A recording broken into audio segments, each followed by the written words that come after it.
The Arctic Betrayal. He was one of the most ambitious explorers of his age, and then he vanished into the ice. In 1610, Henry Hudson set sail under the English flag, determined to find a western passage to Asia. His ship, the Discovery, carried 24 men, including his teenage son John, and headed toward the unexplored Arctic. After threading through the frozen labyrinth now known as Hudson Strait, the crew entered a massive inland sea.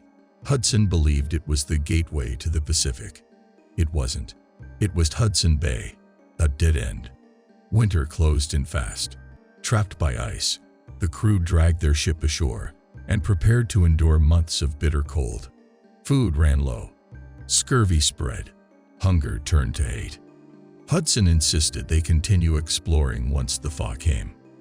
But for the rest of the crew, the dream had become a death sentence.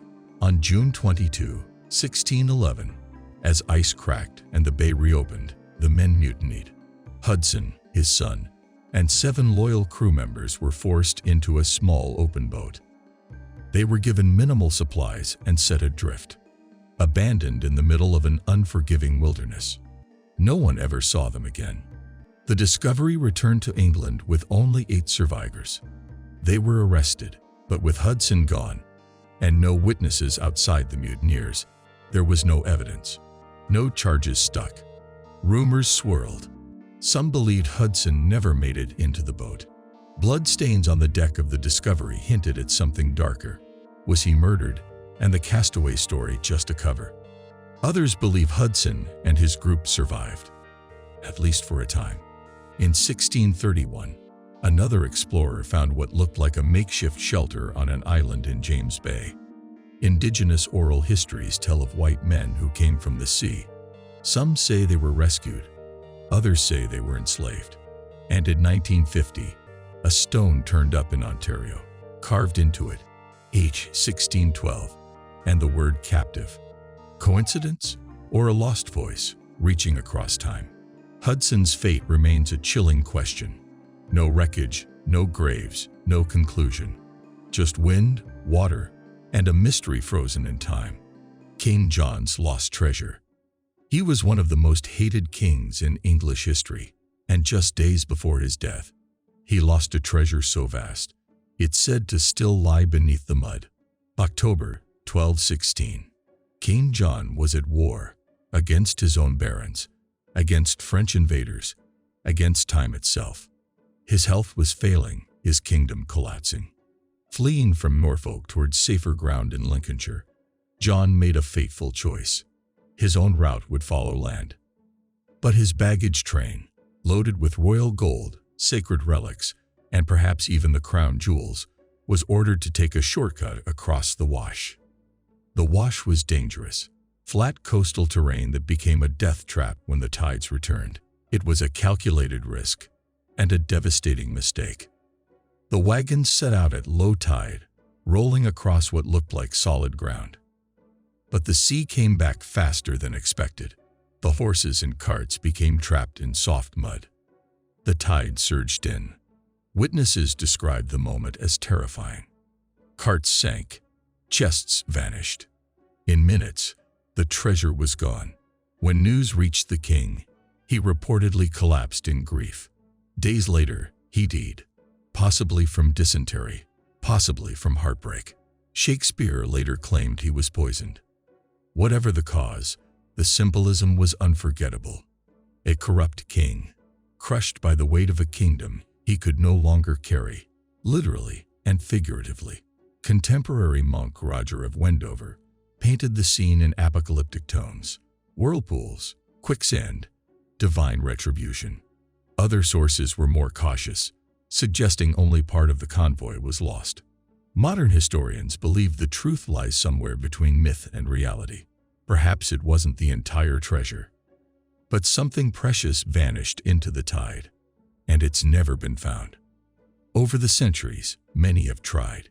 In recent years, archaeologists have scanned the area using LiDAR, trying to recreate the 13th century coastline. Still, the treasure eludes them.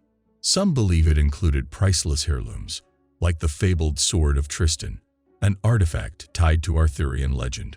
One theory even suggests the actual crown of England may have gone down with it, but most experts believe that part of the legend was added later to magnify the drama. What's certain is this: King John died a broken man, and a fortune disappeared into the sea. If it's still out there, it may be buried under 6 centuries of mud, waiting for the tide to turn. The Bayeux Tapestry.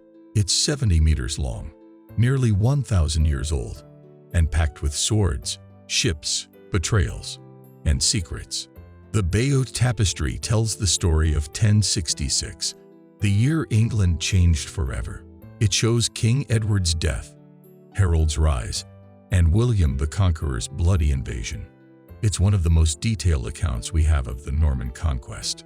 But one thing is still missing: the author, who created this astonishing piece of medieval storytelling. And why? For centuries, people credited Queen Matilda, William's wife. They imagined noblewomen stitching history by candlelight. It's a lovely tale, but completely unsupported. Today, the strongest theory points to Bishop Odo, William's half-brother. Odo was powerful, ambitious, and heavily featured in the tapestry. He blesses banquets. He leads charges. He's shown more often than anyone except William and Harold. The tapestry was found in the cathedral he built. Characters shown in the embroidery appear in historical records as Odo's vassals. The evidence is circumstantial, but compelling. Was the tapestry a medieval PR campaign? A masterpiece of Norman propaganda? Probably. But here's the twist. Some figures, especially the defeated Anglo-Saxons, are shown with surprising dignity.